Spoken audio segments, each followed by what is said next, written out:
Aquila Rebelle. Portrait sensible. Un podcast réalisé par Fabien Eck.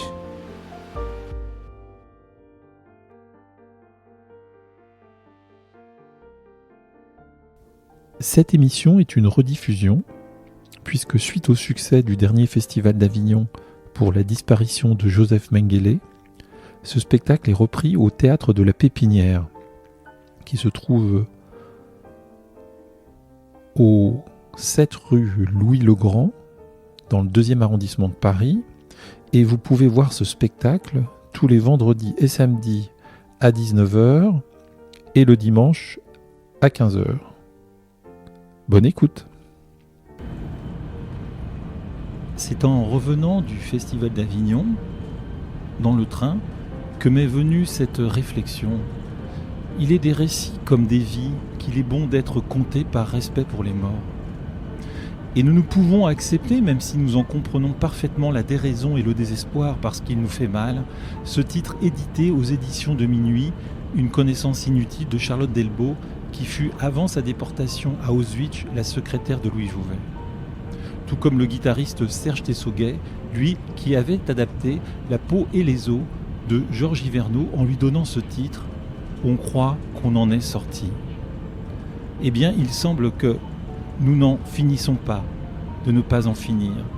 Que depuis la fin de cette Deuxième Guerre mondiale, l'être humain a la mémoire courte et possède un certain don pour le bégaiement, pour la redite. Le plus jamais ça s'est transformé en toujours ça, puisque nos institutions, nos dirigeants, notre belle Europe a laissé des hommes, des femmes et des enfants se faire massacrer, par exemple à Srebrenica, au Rwanda ou en ce moment même en Ukraine. Alors oui, il n'est pas inutile de rappeler qu'il y a parmi les hommes des bourreaux, et nous voudrions tellement ne pas donner raison au cinéaste Andrzej Jouławski dans son film Possession, lorsqu'il fait dire à une de ses comédiennes « Le monde est ce qu'il est, les meurtriers s'y tranchent toujours la meilleure part ». S'il y a des bourreaux en ce monde, il y a des victimes, des disparus, des en allés. Et nous devons, nous vivants, de faire acte, de faire advenir par devoir de mémoire la justice pour ces morts. Modestement à Avignon, au théâtre du Chêne Noir, un homme se dresse, gorgé d'une fureur de bûcheron et en même temps garant d'une innocence, celle de l'enfant qu'il a conservée en son fort intérieur pour nous donner à entendre ce que nous ne voulons pas entendre, nous donner à voir ce que nous ne voulons pas voir.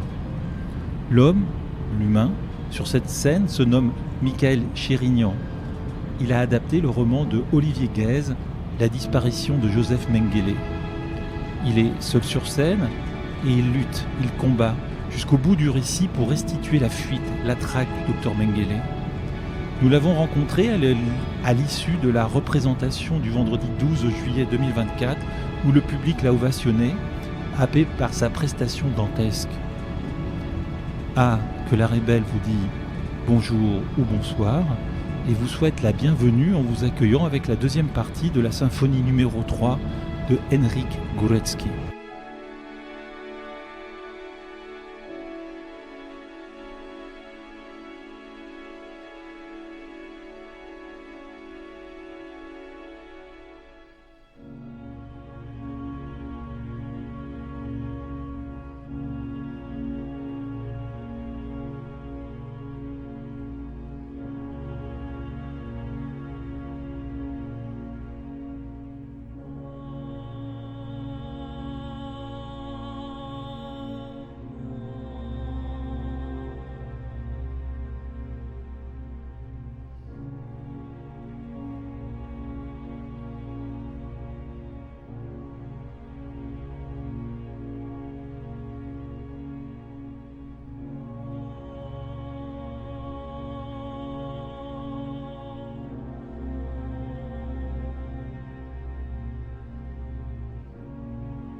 Alors Mickaël, bonjour. Bonjour.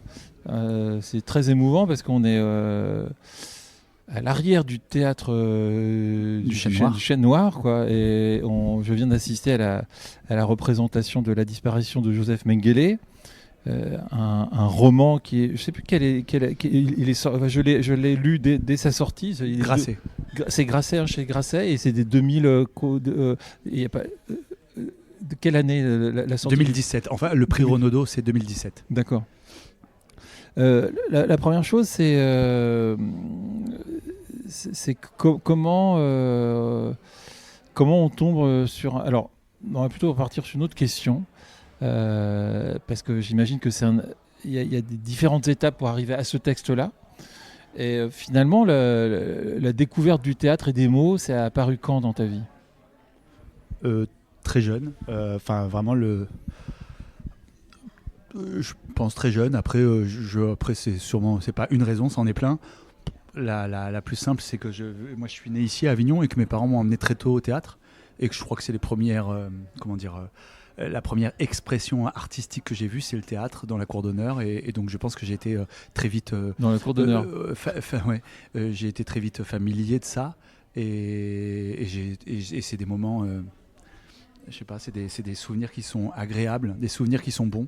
J'ai l'impression que les gens qui étaient sur scène, je sais pas, c'est des moments de liberté. J'avais l'impression que je voyais des gens qui se sentaient libres sur scène, donc c'est ça qui m'a donné envie, je crois. Donc cette liberté-là, est-ce que tu as des souvenirs d'un spectacle en particulier? Oui, mes parents, les 2 premiers spectacles que j'ai vus, c'était Pina Bausch, alors lequel je ne pourrais pas te dire, mais ils aimaient beaucoup Pina Bausch, et il y en avait dans la cour d'honneur quand j'étais plus jeune, et Mouchkine aussi, qui avait fait ses spectacles dans la cour d'honneur. D'accord, au moment de la guerre en Bosnie, au moment de la guerre en Bosnie, elle fait, est-ce que c'était un spectacle qui était entre 91 et 95 ou quelque chose comme ça? Ah non, bien plus tôt. Moi, je suis né en 75. D'accord. Donc en fait, quand je parle de ces spectacles, c'était dans les années 80. D'accord. J'étais vraiment tout petit. Petit, c'est quoi? C'est 8 ans, 10 ans? Ouais. 13, 14? Ouais, non, même 7, 8 ans, je pense. D'accord. Mais de là après à prolonger le souvenir de ce qu'il y a sur scène et de l'approprier. Ouais, mais ça, c'est la chimie. Ça, là, je pourrais vraiment pas donner d'explication à ça. D'accord. Là, c'est vraiment, on sait pas, c'est la vie. Bon, pas les mathématiques en tout cas. Hein? Pas les mathématiques en tout cas. Je sais pas. Ouais, en tout cas, voilà, ça a été comme ça. C'est que j'ai aimé cette forme d'expression. D'accord. J'ai observé que la littérature revient souvent dans ton travail. Oui. Ouais, alors ce désir des mots, ce désir de trouver des textes comme ça, la lecture, c'est quelque chose qui est en fait, pour moi, elle est très familier. elle est très, très familier, très proche du théâtre. En fait, quand on est lecteur, il y a le travail, il y a une partie du travail qui a été fait par l'auteur, qui est de décrire les choses, de les raconter du mieux possible. Et puis, il y a le travail du lecteur, et c'est l'imaginaire du lecteur, et c'est la part de chemin que chacun va faire qui fait que ça crée. Au théâtre, c'est pareil pour moi. C'est-à-dire qu'en fait, la place du spectateur, finalement, elle est un peu comme le lecteur, elle est très active. Parce qu'en fait, c'est ce petit parcours que va faire le spectateur avec son imaginaire, qui va faire que les images vont se créer. Donc ça, pour moi, c'est très lié, la littérature et le théâtre. Donc ça veut dire que dès que tu lis, il y a l'imaginaire qui se met en j'imagine tout le monde, non? Vous aussi? Pas forcément, non. Ah bon? Tout le monde n'est pas, je pense pas, l'image mentale, pas forcément. En tout cas, Moi, j'ai l'impression que la lecture, en tout cas, elle suscite ça. Mais j'avais l'impression. Alors, tu es d'origine arménienne? Judéo-arménienne. Ouais. Judéo-arménienne. Ouais. Est-ce que le fait que tu sois sur scène là, tu défends quelque chose d'une certaine manière, enfin une humanité en tout cas, et donc du coup, est-ce qu'il y a eu un avant au niveau des choix de textes à défendre sur scène? J'ai pas vu les précédents, donc moi je te découvre là, c'est ma première fois. C'est des textes à chaque fois. Mes choix, ils sont guidés par des textes qui me touchent. Voilà, celui-ci me touche non pas particulièrement par mes origines, mais il me touche parce que c'est l'histoire de tout le monde. Hein. Enfin, je veux dire, c'est rappeler que les monstres sont des hommes. En tout cas, qu'il faut se méfier des hommes, c'est les derniers mots que tu prononces sur scène. En fait, ça rappelle qu'en fait, il n'y a pas de de super-héros, comme il n'y a pas de super-monstres. Non, les atrocités ont été faites par des hommes. Ces atrocités-là ont été faites par des hommes et comme le dit très bien Olivier Guèze, l'homme est une créature malléable. Et donc, en fait, ce texte, il éveille à une sorte de vigilance. Et c'est là-dedans que je trouve lumineux, parce qu'en fait, c'est un texte qui s'intéresse à la part sombre, une des parts les plus sombres de l'être humain, mais qui allume une lanterne, en tout cas qui éveille une certaine vigilance. Donc qui a une certaine lumière pour moi, ce texte. Olivier, l'auteur, Olivier Guèze, voilà, qui a écrit La disparition de Joseph Mengele. Comment on en vient à trouver ce livre ? Est-ce que c'est la radio ? Est-ce que c'est toi qui flânes dans une librairie ? Est-ce que tu viens de dire le mot hasard, qui n'est pas rien dans une vie, ça ? Non, il n'y a pas de hasard. Sur ce texte-là. J'y crois pas vraiment au hasard. Mais oui, c'est là vraiment, j'ai pas de. Je suis vraiment tombé un jour sur ce bouquin et j'ai commencé à le lire et voilà, et je me suis fait complètement happé par cette histoire, en tout cas par sa manière de le raconter, parce que moi j'ai avant tout, en adaptant ce roman au théâtre, mais comme les autres romans d'ailleurs que j'ai adaptés, mais celui-ci particulièrement parce que c'est un récit historique, puisque tout est vrai, tout est historique dans ce qui se raconte, mais Olivier le raconte à sa manière, avec son écriture et avec son regard sur les choses. Et il y a des biographies sur Mengele qui sont existantes. Qui sont existantes, que j'ai consultées parce que en travaillant sur ce texte-là, forcément, il y a eu plein de choses, des ramifications, des choses qui ont fait que je me suis intéressé à cette période, à ce personnage et à tout ça. Mais ce que j'ai voulu adapter, c'est la pensée d'Olivier, sa manière de le raconter, cette manière qu'il a de traquer le Joseph Mengele, d'être presque dans ses pas, mais de toujours maintenir une distance en le nommant il, avec de temps en temps une fulgurance du jeu qui déboule parce que presque à s'approcher du feu, à un moment donné, on est presque obligé de se brûler. Quand on arrive sur le plateau, enfin nous pas sur le plateau mais dans les gradins, et qu'on découvre le plateau, j'ai énormément pensé à Christian Boltanski. Christian Boltanski disait on meurt deux fois. La première fois c'est quand on meurt physiquement et la deuxième c'est quand on regarde une photo et qu'on n'est pas capable de nommer qui est sur cette photo. Il y a beaucoup sur le mur. Il y a beaucoup de photos et moi-même j'étais pas capable de dire qui étaient ces hommes. Ce travail de ce qu'il y avait à montrer comme ça, la scène est très épurée d'ailleurs, il y a juste 2 valises, 2 chaises. Ce travail-là, qui s'en est occupé Alors, la scénographe, Sarah Leterrier, le metteur en scène, Benoît Giros, et moi-même, ça a été une discussion à 3. Et on en est arrivé à ce dispositif. En effet, on voulait quelque chose de très épuré parce qu'on voulait que toute cette histoire repose sur le récit, avant tout. Sur le récit qui va devenir de plus en plus incarné.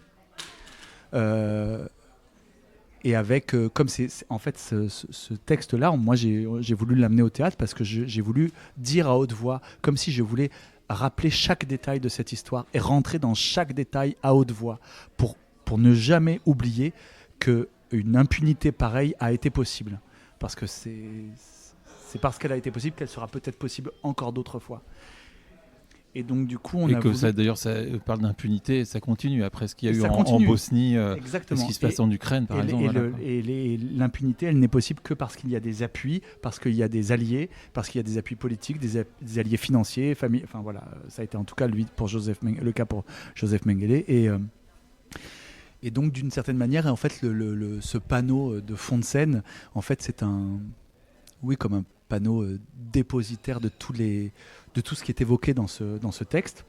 Et on s'est dit que pendant le récit, comme c'était comme une menace, voilà, c'est la mémoire de cette chose-là. Cette chose-là a eu lieu. Et il y a un peu tous les personnages de l'histoire qu'on est en train de raconter. Et donc, on s'est dit que finalement, le spectateur allait écouter le récit et de temps en temps, son regard allait se poser sur quelque chose qui va faire lien avec le récit. Alors maintenant qu'on a planté le décor, qu'on voit un petit peu comment est le plateau. Le texte en lui-même, il y a des coupes ou c'est le texte intégral? Ah non, il y a des coupes, il y a des un coupes. montage. Donc il faut faire un choix. Donc il faut faire un choix. Ah oui. Alors quel choix finalement? Parce Ouais. que ce que je trouvais fort dans le texte, et ce qui est bien qui est conservé, c'est quelque chose comme le spectacle en lui-même, mais c'est la radicalité aussi de ce qui est proposé de par alors les mots et puis par rapport au jeu au niveau de ton corps à toi. En fait, on a voulu reproduire à la fois. Donc, j'ai voulu le faire seul parce que je voulais aussi raconter sa solitude, parce que ça a été aussi près de 40 ans de cavale solitaire, même s'il avait des alliés, des appuis, mais enfin, il était seul. Finalement, c'est intéressant parce que si on prend Eichmann, Klaus Barbie et lui, c'est le seul sur les trois et c'était très inconfortable comme cavale, quoi, finalement. Absolument, et c'est le seul qui finalement ne s'est associé à personne. C'est aussi pour ça qu'il a réussi à s'en sortir. C'est parce que lui, il avait quand même il a eu une faculté à ne s'associer et à faire presque aucun faux mouvement. Et c'est pour ça qu'on a tenu à faire cette radicalité dans la scénographie, dans le dispositif, d'un homme qui va finalement prendre 3 positions très précises et qui ne va pas beaucoup en bouger. Comme si on racontait aussi physiquement, avec mon positionnement physique dans le spectacle, son immobilité et sa manière presque quasi clinique de se déplacer dans l'espace pour ne pas être opéré. La force du texte aussi, c'est aussi d'avoir pu retrouver. Je ne sais plus si dans le texte il y a vraiment les écrits de Mengele qui lui appartiennent. C'est moi à lui ou c'est que romanesque? Non, je crois pas, parce que Olivier pour écrire ce récit s'est appuyé sur toutes les biographies, sur tous les documents. Il a fait des enquêtes. Je crois ça a été 7 ans d'enquête. Hein. Il s'est déplacé sur les lieux. Il est allé sur le Mirador. Donc ça a été très très très renseigné. Donc je pense que tous les mots, en fait, peut-être c'est dans certains liens où en fait c'est comment dire, le romanesque, c'est son écriture elle-même, sa manière de lier les choses, mais en fait tous les faits et sont tout à fait véridiques, quoi, historiques. Alors une fois que le texte est découpé, Après, mouture ou différentes moutures. Après, alors c'est plein de choses, hein, le choix d'une adaptation. C'est-à-dire que là, dans ce roman historique-là, déjà il y a beaucoup d'informations, donc ça a été aussi d'arriver à donner à la fois toute la richesse du travail d'Olivier, d'enquête et de journalistique d'Olivier, mais à la fois de donner aussi, comment dire, pas trop d'informations pour pas non plus noyer le spectateur, parce que ensuite ça a été et ensuite c'est resté comment dire, il y a des dans le roman, il y a quand même des fois des changements de point de vue. Il y a des fois, on se retrouve du côté du Mossad sur l'enquête, et nous, on a décidé de rester sur lui. Voilà. On trouvait ça théâtralement plus. En tout cas, c'est nous le choix qu'on a fait. D'accord. Le texte, apprendre ce texte. Comment ça se passe? On marche, on l'a avec soi, on l'a la nuit avec soi. Comment d'habiter? Parce que c'est comme pas un texte. Bien évidemment, c'est pas les nymphéas de Monet. Donc comment ça? C'est presque une seule ligne. Ouais. C'est comme une ligne droite. Ça a été un gros boulot. Ça a été un gros boulot parce que là, il faut pas l'apprendre, il faut faut vivre avec, faut rentrer dans son cerveau. Enfin, je veux dire, à la fois de l'auteur, du personnage, de tout le monde. Et faut. C'est quoi, devenir schizophrène, hein, sur scène, il faut le voir cette pièce parce que c'est assez impressionnant. Hein, et en même temps, ça raconte aussi sa schizophrénie à lui, de passer d'une identité à une autre, de la schizophrénie d'un monde qui la RFA condamne le nazisme mais réintègre ses cadres. En fait, c'est toutes ces schizophrénies-là Donc c'est aussi c'est incarner tout ça, incarner ce monde qui est en train de découvrir, où d'un coup la parole est en train de se libérer, on découvre le journal d'Anne Frank commence à se vendre, Nuit et brouillard au festival de Cannes, machin, et en même temps un monde qui laisse d'un coup tous ces dignitaires nazis grouillés en Argentine. En fait, c'est toute cette schizophrénie-là. Est-ce que tu suivais le travail de Serge et Beat Klarsfeld Non, je le connais, mais je l'ai pas. D'accord, je veux dire, non, voilà, parce que c'est forcément, oui. en ligne de mire, forcément, Oui. ils sont extrêmement présents, puisqu'on voit Barbie qui est présent sur ce mur. Et Barbie qui, à un moment donné... Et Eichmann aussi. Eichmann, et à un moment donné, Barbie, alors là, ce qui n'est pas dans l'adaptation, mais qui est dans le roman, à un moment donné, Klaus Barbie qui propose à Mengele de l'accueillir chez lui. Parce que lui, à ce moment-là, est complètement protégé par les États-Unis. Mais Mengele n'a pas voulu s'associer à lui parce qu'il avait peur de ne pas pouvoir il avait peur de pas pouvoir le maîtriser. Comme il maîtrisait le couple de Hongrois paysans chez qui il a été mis en planque pendant près de 10 ans. Je voulais poser une question par rapport au fait de... Il y a quelque chose de très fort le spectacle est extrêmement puissant, extrêmement dérangeant, pour de bonnes raisons, mais il y a aussi une histoire de transmission à la fin. Ça finit d'une manière assez extraordinaire en soi, c'est-à-dire cette histoire d'enfant, quoi. Et comme s'il voulait...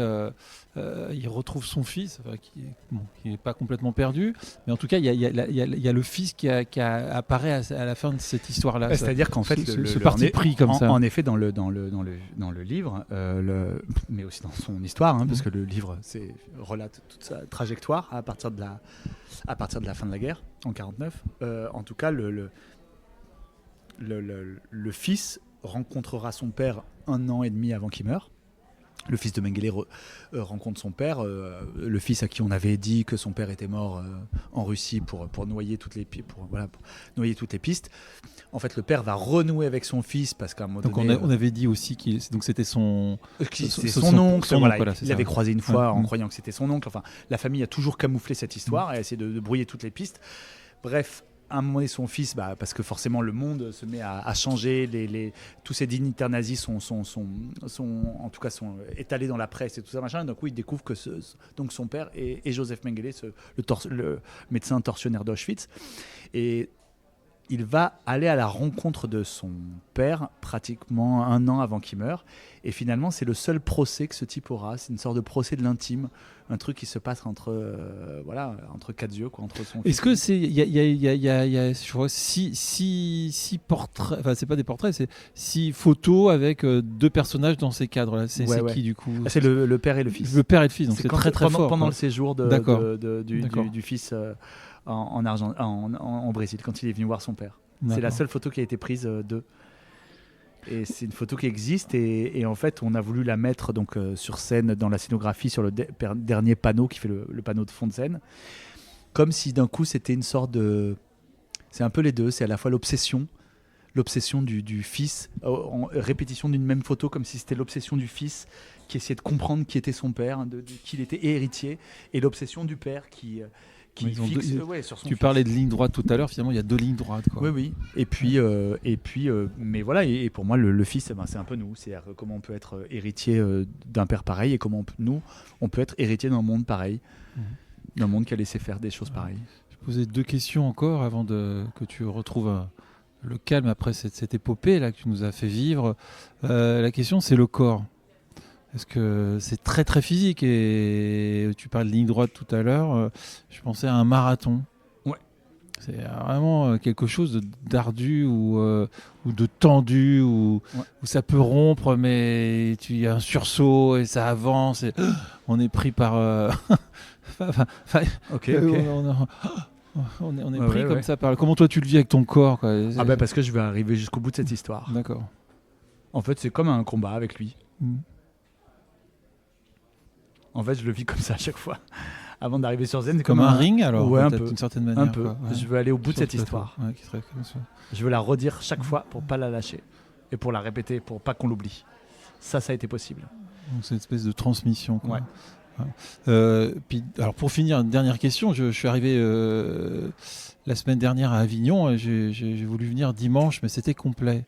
et Dimouranche qui était un jour particulier puisque c'était le deuxième tour des élections où on a eu une grosse frayeur. Qu'est-ce qui c'était 18h, on n'avait pas encore les résultats, mais comment c'était dans la salle? Comme toi, ouais. Les derniers mots résonnent de manière particulière. Toutes les 2 ou 3 générations, lorsque la mémoire s'étiole et que les derniers survivants des massacres précédents disparaissent, la raison s'éclipse et des hommes reviennent propager le mal. Puissent-ils rester loin de nous les songes et les chimères de la nuit? Méfiance, l'homme est une créature malléable, il faut se méfier des hommes. C'était particulier, ouais, de le dire entre les 2 tours. Parce que tu as pu rencontrer un peu le public après ou c'est délicat? Le temps de la représentation, tu sais, tu sens, tout ce spectacle, voilà, je le dis en regardant les gens, je les lâche pas. Ouais. Donc on échange dans le regard. Ouais. Et du coup, cette chose, tu les lâches pas, cette transmission, c'est quand même, je trouve ça, alors c'est peut-être, je trouve ça courageux en tout cas de défendre quelque chose et de défendre la mémoire des disparus, des en allés, et de t'afficher avec cet homme-là pour lui dire qu'il était là. Il va falloir passer par lui pour parler d'autre chose, quoi. Ouais. Ce choix-là. Tu dis, non, ce qui est important, c'est les disparus, les en allés. Ah oui, c'est les disparus, les en allés, et surtout la non-répétition d'une chose pareille. C'est-à-dire que moi, quand j'ai commencé à travailler sur ce texte et que des fois j'en parlais à des jeunes générations et qu'on me disait Mengele, c'est qui? C'est un joueur de foot.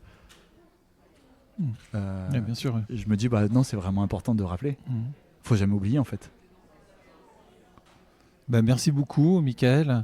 Donc on te retrouve au Théâtre du Chêne Noir jusqu'au 21. Jusqu'au 21, jusqu'à la dernière date, et jusqu'au dernier jour, tu seras à regarder le public et à dire ces mots. Oui. Ces mots écrits par Olivier Guèze, donc pour la disparition de Joseph Mengele. Est-ce qu'il a forcément vu le succès, en tout cas j'espère, qu'il y a une reprise à Paris, puisque tout se fait à Paris ou dans d'autres villes, mais en tout cas j'espère. On te souhaite le meilleur et en tant que spectateur et moi aussi j'ai fait une émission pour France Culture sur des femmes déportées qui avaient été déportées à Auschwitz, du fond du cœur. Je te remercie. Et il y a mon fils qui est à côté et c'est important cette transmission. Donc voilà. Merci beaucoup. Merci à vous pour votre humanité. Merci beaucoup. Merci.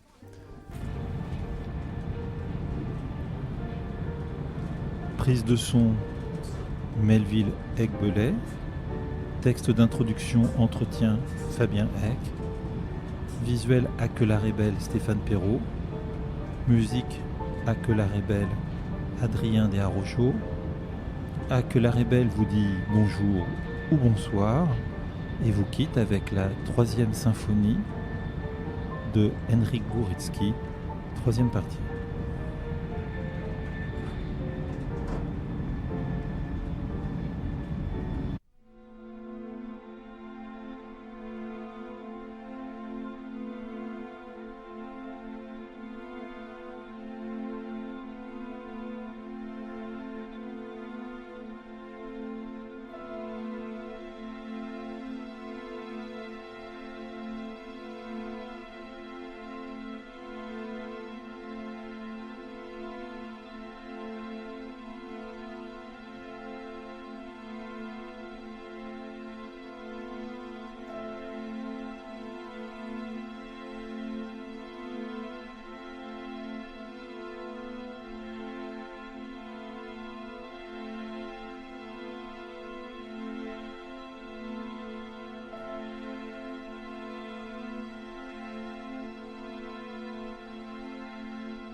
Ce spectacle est repris au Théâtre de la Pépinière, qui se trouve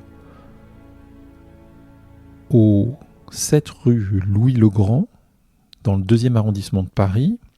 Et vous pouvez voir ce spectacle tous les vendredis et samedis à 19h et le dimanche à 15h.